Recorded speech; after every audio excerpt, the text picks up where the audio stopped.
Hello there, you beautiful people! My name is Willow, and welcome to another Fallout 4 challenge run. My last run in Skyrim with only summons was complex and new for me, so today we're gonna take on something a bit simpler while we find out if I can beat Fallout 4 survival difficulty with only shotguns. Before we get into the run, let's lay down some ground rules. I can only use shotguns to deal damage. I must play the entire game on the survival difficulty. I can't use any bugs or glitches on purpose to exploit the game. I can only use visual mods, which will be shown on screen soon, and I cannot use console commands for anything but fixing bugs. With the rules of the run laid out, let's take a look at the challenge itself. I know somebody has done this before, but I'm excited to do it myself, and I'm writing the script as I go, and all of this part has been written before beginning the run. If you want to skip past my starting thoughts and get right into the gameplay, skip to the timecode on screen now. With them gone, let's dump some info. So this one should be pretty quick to analyze, considering there's only two types of shotgun in Fallout 4. Let's start out with the simpler of the two, the double barrel shotgun, which is a shotgun with two barrels. Yep, that's about it. It's your bog standard get off my lawn 2000 and should be pretty alright in the early to mid game, but I expect it to fall off quite harshly in the late game simply due to the lack of ammo capacity. There's also no unique versions of this shotgun, so unless I'm very lucky, I won't be getting a legendary version of one, so we're probably not going to use it that much. Moving on to the combat shotgun, it's basically the double barrel shotgun but better in every way. It has slightly higher damage per shell, more ammo capacity with the default magazine having 8 with upgrades to 12 and 32 round magazines. It is just superior in every way, and it's going to be the main weapon we'll be using throughout the run. There are two unique legendaries of this gun, so we should be able to get one of these by the end of the run. With that, we've covered the two weapons available to us, and I think this run is going to be pretty hard in the early game due to our lack of range, but once we get into the late game with things like power armor, it should be pretty easy. Comment down below if you think I can beat the game. I think I can, and let's get into the action. We start the game in character creation in our bathroom, and after a bit of making our character look perfect, we head off to stare at our son until I get bored, and then sit at a counter until a doorbell rings. I then meet the world's most persistent sales representative, and that's our first bug. Couldn't get through one bit of dialogue without bugging out.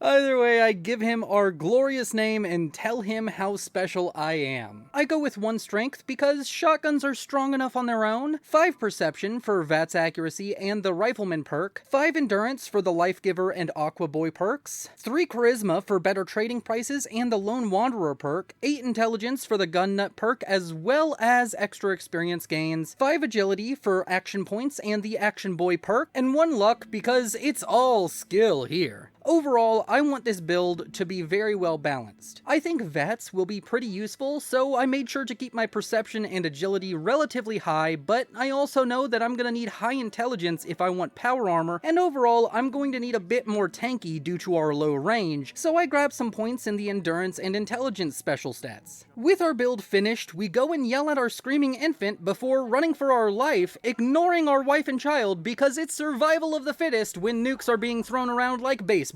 After watching our wife enjoy a healthy helping of lead, we steal her wedding ring and run around with some bugs for a while before exiting Vault 111 and going through the usual setup of power generators and water purifiers and Sanctuary. I also get an extra point into intelligence using the Your Special book, and I chose intelligence because I want to have access to the nuclear physicist perk later. I also sent Codsworth off to kill all the bloatflies and then make my way to the Red Rocket where I claim the workbench and ignore Dogmeat before heading to Concord and watching Preston kill all the raiders. Unfortunately, none of them had a shotgun, but I level up and take the Cap Collector perk before taking all of the raider loot and heading south to meet Trashcan Carla. I do some trading and get a shotgun off her, and wow, that's unfortunate. A glowing one ghoul and some feral ghouls approach, and I can't kill them, but I have a cunning plan. I lure the ghouls to the diner to let them fight the drug dealers and Trudy, and then I use the opportunity to kill Wolfgang Wolfgang while he's downed, but I also accidentally killed Trudy when Vats misses the glowing one and hits her. Well, I run out of ammo and all the NPCs helping me died, so in a weird twist, and what is quite possibly the strangest random encounter I've seen, I managed to get 6 people killed, which is quite funny. I go through Concord again and make it back to Trashcan Carla, and luckily this time there's no ghoul encounter, but I still end up dying quite a few times as I keep trying to be diplomatic with Trudy and the drug dealers, but I always fail the speech checks and it devolves into combat every time. Eventually, I get lucky and don't die when combat starts after failing a speech check and manage to use Vats to blow Wolfgang's head off before spending some time killing Simone afterwards. I then trade with Trudy to get some more shotgun shells and head back to the Museum of Freedom. The museum itself is actually quite easy now that I have a weapon. The hardest part is getting close enough to use it. I managed to get through on my first try, losing only a little bit of health before talking to Preston. He tells us how he's really bad at keeping people alive, and then Sturgis tells us of a set of power armor on the roof. I grab the perception bobblehead and go out onto the roof where I hide and let Preston do all the fighting until a Deathclaw spawns. It takes a long time, but with how little ammo I have, I figure it's best to let Preston do the heavy lifting here. I jump down and lure the Deathclaw closer to Preston by hiding in a hardware store near the museum, and after a small eternity, Preston manages to lower the Deathclaw's health enough for me to jump in and give the overgrown lizard my 2 cents using my double-barreled shotgun. After that, I do some trading with Trudy and head east until I find a few beds with a cooking pot and decide to take a nap. This turned out to be a bad idea because when I wake up, there's 3 ghouls trying to kill me. I nearly managed to take them all down, but end up dying because of a reload animation that makes me move really slowly. At least the death animation was pretty cool. Either way, I didn't lose any progress as I had just slept, and this time I used Vats to kill all 3 ghouls before making some food and heading off further east. After a while, I come across a lake and decide to use a perk point to take the Aqua Boy perk and then swim across the lake to arrive at a town named Covenant. I then take the GOAT test, a series of open-ended questions that were used by Vault-Tec as an aptitude test. Although now it's being used by Covenant as an interest test, I pass the funny test and enter the town excited to speak with Penny. She's the general store manager and gives off major I wanna wear your skin vibes to me, and honestly, I respect it. I trade with her only to find out the shotgun I want from her is nearly 3,000 caps and I only have about 1,000. Oh well, I managed to get a quest from a man named Honest Dan here to find out what happened to a caravan because he's inept at his own job. I figure it may be worth it to do this quest for some experience in caps, so I start off by running around Covenant, stealing keys and documents until I try to pickpocket the mayor and end up failing. I reload an earlier save and this time pickpocket him successfully before I run around and pick up all the documents and keys I stole earlier and go into this locked house only to find some paper about how the people in Covenant are supposed to behave. It mentions synths, and I don't know what those are, so I ask Dan, who tells me about the Institute and how they replace people with synths. I then spend the next little while confused until I find another note with the password to the office terminal. Upon reading the terminal, I learn of a secret compound and its location, and when I go to leave, the mayor stops me and tries to bribe me to not investigate further. I was worried this would end the quest, but in the end, I took his bribe and went to the compound anyways, where I,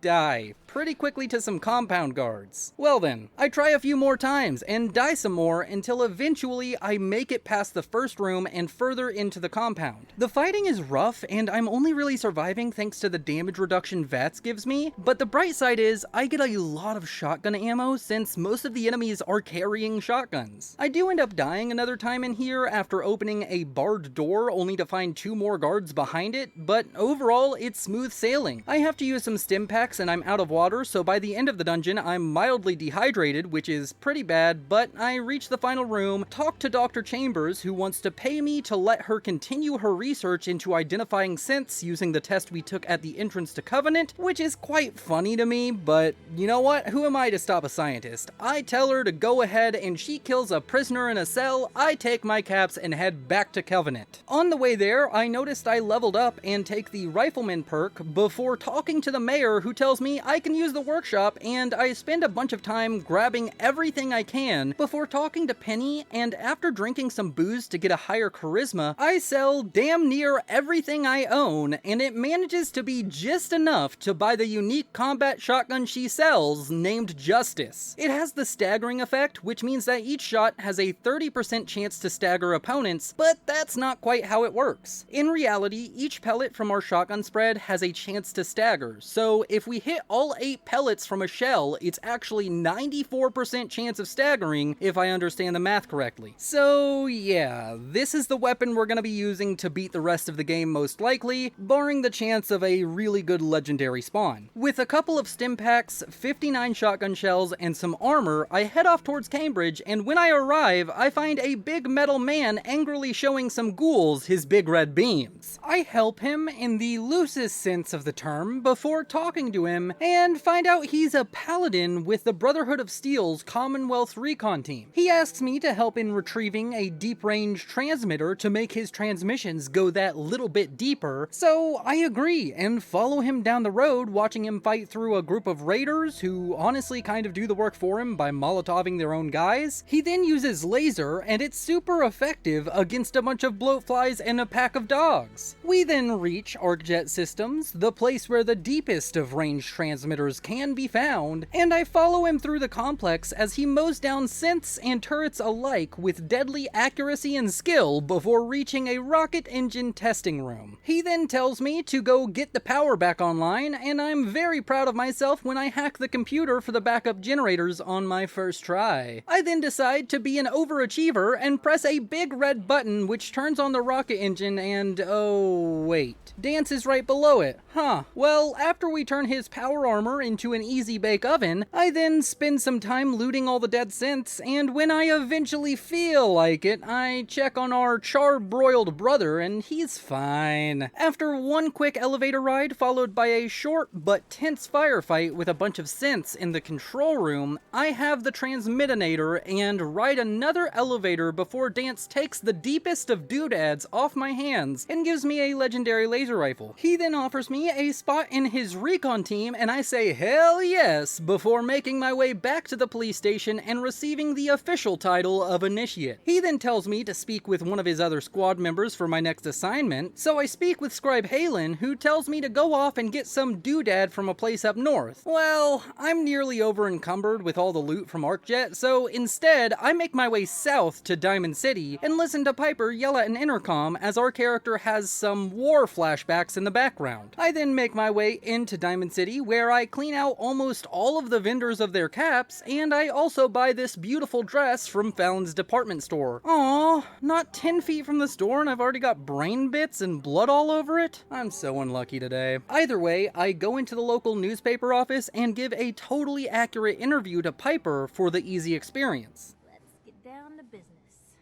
So, I know you're from a vault. How would you describe your time inside? It was just me and 1,000 guinea pigs. They turned carnivorous. Afterwards, I head off to the Boston Public Library, pick up a bobblehead, and suddenly feel smarter before watching a bunch of robots kill a bunch of super mutants. And with that, I decide it's high time to leave the war-ravaged library and make my way to Park Street Station, where I find some well-dressed delinquents which quickly meet a fate fitting their get-up and style as my street sweeper cleans them up with frightful efficiency. I then take a quick nap and make my way down to the subway tracks, and at first things are going well. I kill a couple triggermen, but this area showcases how useless I am at any range other than point blank, as I die before making a big dent in their numbers. A couple more deaths at the hands of these sharpshooting mafiosos teaches me that the best strategy is to sneak up, kill one or two of them, and then run away before repeating it over and over. Eventually, I clear out enough of them to make it into this small utility room, and this makes life easy as I can get their attention and then lure them to the doorway where it only takes 1 or 2 shells to kill each of them. After cleaning up all the ones who were silly enough to follow me, I head out and kill the last triggerman in this section before heading deeper into the tunnels. I come across 3 more triggermen and use a similar tactic to deal with them by luring them to a doorway. One is stubborn and refuses, so I sneak up on him and give him a few holes before opening the Vault 114 door and entering, where things go pretty well. I have this funny moment where the first triggerman scared me because I didn't notice him walking right past me, but a blast from my street sweeper later and he was gone. After that, I slowly but surely make my way through the vault, occasionally having to lure a triggerman or 2 to a doorway in order to kill them before I reach a vault auditorium where a mafia man named Dino learns he's on the naughty list and Santa in this universe gives lead instead of coal. I use VATS to help him have a more open mind about these kinds of things. I then continue to save a detective, and it's here where I realize the rest of the vault will be rough. I have a grand total of 6 shotgun shells remaining, and honestly, I'm worried that this is going to be a nightmare. Either way, there's no rest for the wicked, so I trudge through using all but 1 of my precious shotgun shells before taking a nap and going to exit the vault. When I do so, we find Skinny Malone and Darla, and I try and convince her not to be a psycho mafia waifu, but she incites the triggerman to attack, so I blow her head off and try to hide while Nick deals with the others. Sadly though, it doesn't work and Skinny eventually guns me down. I try again only to have the same exact outcome, but I'm stubborn, so I just keep trying. Eventually I do have this funny 10-minute long extended engagement, but Nick stops getting back up and I die. I then end up dying a bunch, 8 more times in total, before passing a speech check and running out of the vault with Nick, and when I talk to him once we are above ground, he tells me to meet him in Diamond City, so I head off to the Great Green Jewel of the Commonwealth. Once there, I do some trading with the vendors and then make my way to his agency, and after telling him about a bald man with a messed up face, he says to follow him to said bald man's house. But I don't, instead opting to go up to the mayor's office so I can invade the personal space of a Diamond City security guard and steal the key to the bald man's house from the secretary's desk. After that, I rejoin Nick and we enter the house. I press a button and find some booze and cigars before Nick says he knows a specialist to help. He then tells me that I won't be able to hear the frequency he's about to send out as a signal because it's too high, but I very clearly hear it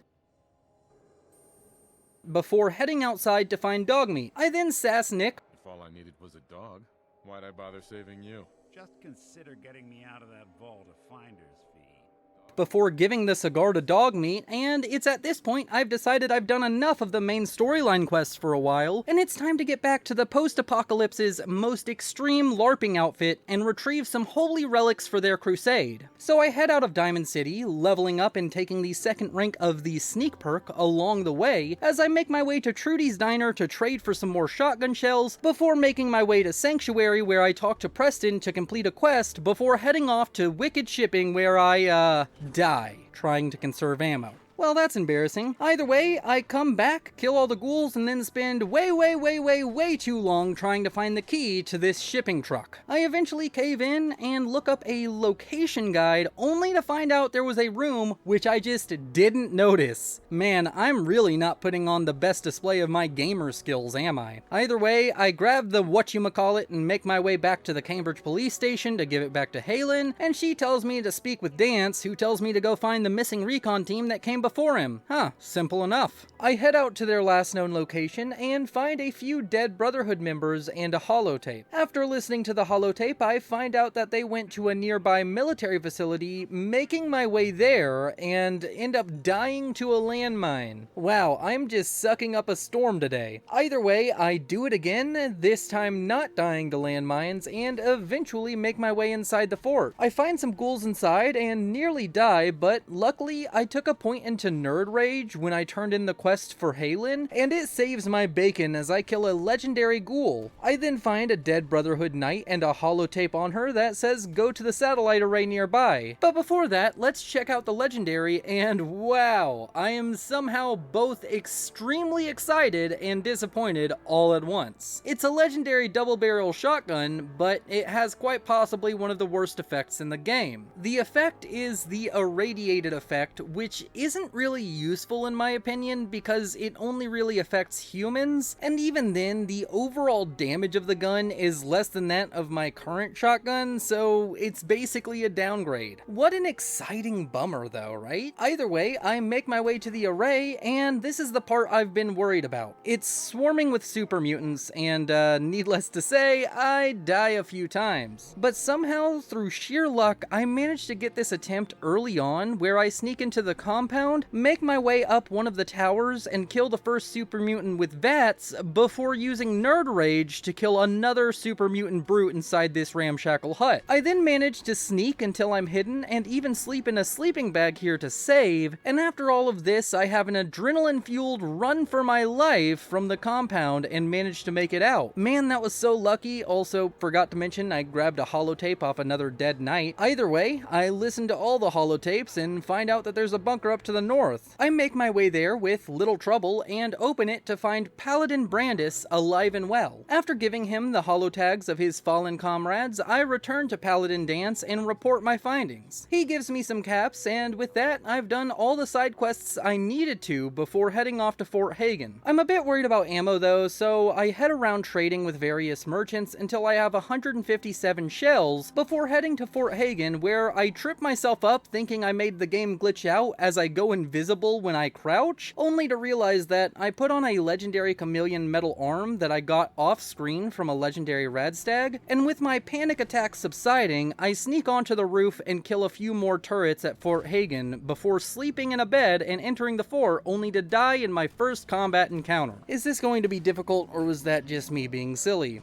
I guess we'll find out in the second attempt where, honestly, things go super smoothly and easily. I managed to sneak around, killing off all the synths and turrets in the above ground section of the fort with only 1 or 2 moments of panic, before making my way into an elevator and riding it down to the basement, where I find the sailing still as smooth as a baby's bottom. I get really lucky with RNG and find 3 fusion cores in a footlocker before taking a nap in the clinic and dying to a synth after messing up with VATS. Well, that was just a minor setback as I make it into the room before Kellogg and take a nap before walking up to him and giving him a deep philosophical discussion about the nature of the Big Bang Theory before running away like a coward with no HP and waiting for his synth bodyguards to slip up so I can kill them one at a time. I then grab a really sharp ice cream scoop and take some of Kellogg's brains, which I just spread across the room. I then go through his computer terminal and ride an elevator to the roof of Fort Hagen while leveling up and taking the nuclear physicist perk for longer lasting fusion cores. I then watch a beautiful display of power as the Pridwin flies into the Commonwealth, and after admiring it for a bit, I make my way to the Cambridge police station where I speak with Paladin Dance, and he tells me that we get to go to the Big Zeppelin, which makes me very excited, so I go up to the roof of the station, get in a vertibird, and start flying over to the Pridwin. While we soar over the Commonwealth, you should consider going down below and liking this video as well as subscribing to the channel. These videos are a ton of work to make and I love doing it, but every like helps them in the algorithm. If you enjoyed this video so far, you should subscribe as well since there's many more just like it coming in the future. Oh, look at that, we're docking at the Pridwin, and after a conversation with Lancer Captain Kells, I'm told to go listen to a speech being given by Elder Maxon. I do just that, and he promotes me to the rank of Knight, and I sass him about being a LARPer. Therefore, from this moment forward, I'm granting you the rank of Knight. And, befitting your title, we're granting you a suit of power armor to protect you on the field of battle. Wear it with pride. A knight? What is this, the Dark Ages? After that, I go around the ship making sarcastic comments to all the leaders of the Brotherhood. While you're at it, my car is making this weird grinding noise when I back it out of the driveway. As long as I don't end up in the brick. As long as it doesn't involve petroleum jelly and rubber gloves, I'm ready. My father said I used to sit way too close to the television. Well, there was this one really ugly girl in college. I mean, I had to get drunk and it was a dare and ugh. What, not even a thank you? Before hopping in my new set of power armor and speaking with Elder Maxon on the flight deck, and he asks us to go clear Fort Strong of super mutants, and in response I jump past him off the Pridwin like a maniac before strolling through a river and heroically dying. Huh. Well, maybe the next attempt will be... alright, this might be a problem. I take my next attempt more cautiously, and it works out. I even have this epic moment killing a legendary mutant and then stun-locking a large group of mutants as I mulch them to a pulp with my Mutant Mower 9000. Afterwards, the rest of Fort Strong is trivial. The behemoth is basically permanently locked in a staggered animation, and the fort itself is a joke due to the close quarters nature of indoor fighting. So I talk to Dance and return to Elder Maxon, who tells me to go do the main storyline, so I head out to Diamond City, where I meet up with Piper and Nick at his agency, and after a bunch of dialogue, it's decided that Nick and I need to go speak with some doctor and good neighbor. I don't know why I'd need a checkup, but I agree to see the good doctor and make my way there. After a long-winded conversation between me, Nick, and Dr. Amari, I run through the memories of a dead man in complete boredom, only to get completely blindsided by how young Sean looks. He's just an old man in a 10-year-old's body. It's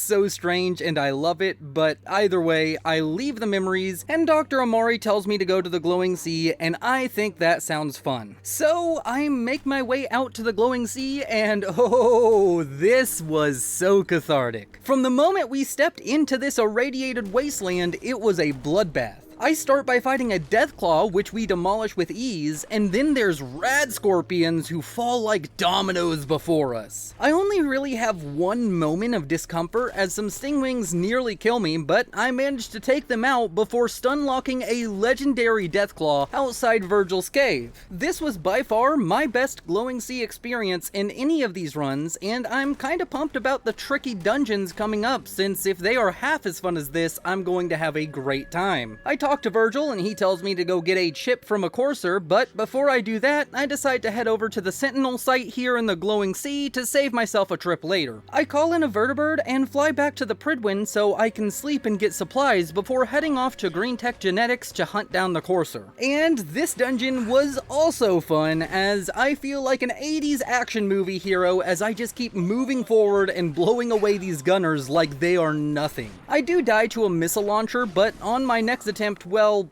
honestly, I think that I should just give you all a carnage montage, so enjoy.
One beautiful display of violence later, and I head over to the Pridwin for... I don't know. Where did I need to go again? Quick editor's note, I somehow forgot to mention going to the railroad and getting the courser chip decoded, so yeah, we did that as well. Oh right, Virgil. Well, I wasted a signal grenade, but I have so many caps it doesn't matter, as I board another vertibird and spend a long time watching it fly out to the corner of the Glowing Sea where the vertibird glitches out. It doesn't drop me and takes my control away, and right before I'm about to Alt F4, it randomly drops me out and I make my way over to the cave, killing a Deathclaw along the way, before speeding through the conversation with Virgil and riding another vertibird back to the Pridwin, which is, well, boring. Don't get me wrong, this is way better than walking everywhere, and infinitely better than the Protectron run, but I wonder how many of you would care if I just turn on fast travel, as all that having it disabled does is make me suffer boredom, and doesn't add anything to the videos. Let me know down in the comments, and while you're down there, you should like, subscribe, and consider joining the channel membership program so you can see all these challenge videos early, vote on exclusive polls, and get photo updates for each run. Alright, we're finally back at the Pridwin, and we tell Maxon we have a way into the Institute, and he sends us to talk to Proctor Ingram. We do just that, and she tells us to build the signal interceptor, so I do just that before listening to a speech from Maxon and getting some technological mumbo-jumbo from Ingram while she teleports me into the Institute. I do the whole song and dance of talking with Father before heading to Advanced Systems to convince Lee to come back to the Brotherhood. She asks me to go find out what happened to Virgil, so I go to Bioscience and enter the FEV labs, and once inside, I kill some turrets and an Assaultron with little to no issue before grabbing a holotape and bringing it back to her. She says she'll be at the Pridwin in a bit, so I then go off and meet the other division heads before teleporting out of the Institute and making my way to the Pridwin myself. I talk to Maxon and he tells me to report to Ingram, who shows us the bits and bobs of Liberty Prime before saying Lee is uncooperative. So I go into the Pridwin and tell Lee that I'll have her shot if she doesn't help, and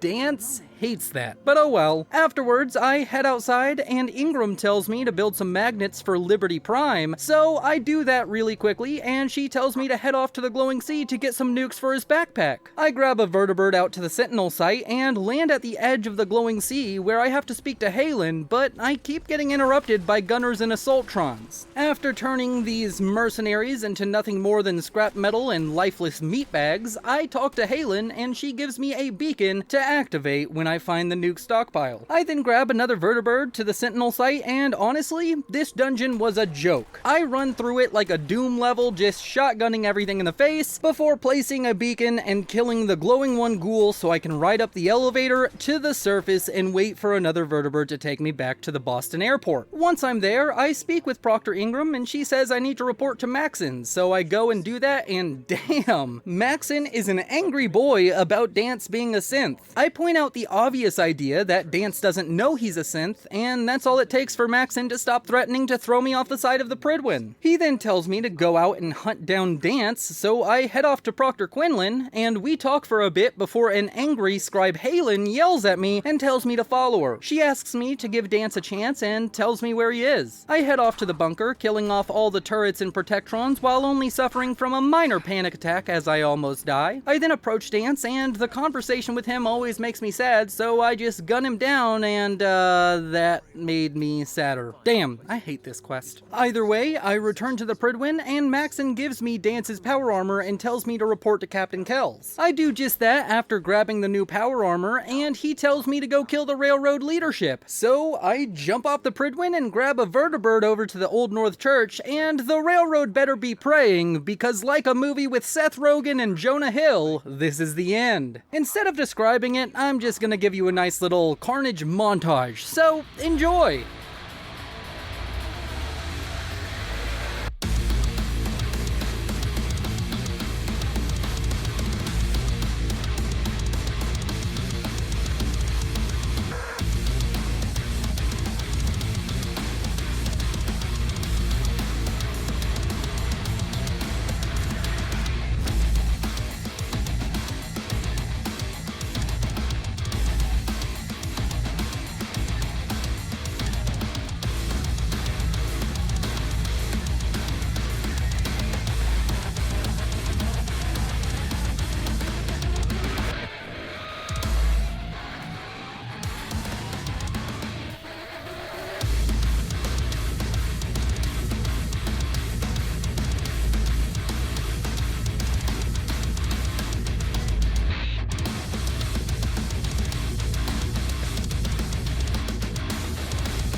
Alright, so with the railroad annihilated, I make my way back to the Pridwin, where Kells tells me to speak with Ingram. I do so, and she says we're gonna go get agitated at Mass Fusion, and that she's coming along. I say okay, and board the vertibird, which is silent, making the whole ride awkward,